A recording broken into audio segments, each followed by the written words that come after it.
সনাতন ধর্ম অনুসারে সময় 4 যুগে চলে, আর প্রতিটা যুগ মানুষের পরীক্ষা নেয়। সবার প্রথমে সত্য যুগ, যে সময় ধর্ম, কর্ম, সংস্কার ও আধ্যাত্মিকতা সর্বোচ্চতে ছিল। সে সময়ের মানুষ এতই পবিত্র ছিল যে ভগবান স্বয়ং তাদের মধ্যে বিচরণ করতেন। কোনো পাপ ছিল না, শুধুই শান্তি, সত্য আর আধ্যাত্মিকতার সাম্রাজ্য ছিল। তারপর এলো ত্রেতা যুগ। তখন ধর্ম একটু কমজোর হয়ে পড়তেই রাবণের মতন রাক্ষসদের জন্ম হলো। তাই ভগবান রাম রাবণের মতন রাক্ষসদের বধ করে বুঝিয়ে দিল, সত্য যদিও সংঘর্ষ করায়, কিন্তু শেষ জিত ধর্মের হয়।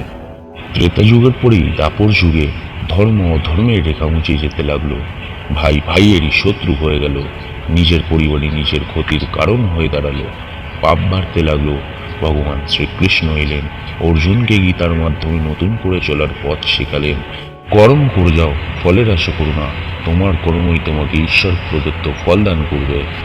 বর্তমানে আমরা কলিযুগে বাস করছি, যেখানে মিথ্যা, লোভ ও অহংকারের কালো ছায়া আমাদের গ্রাস করে রেখেছে।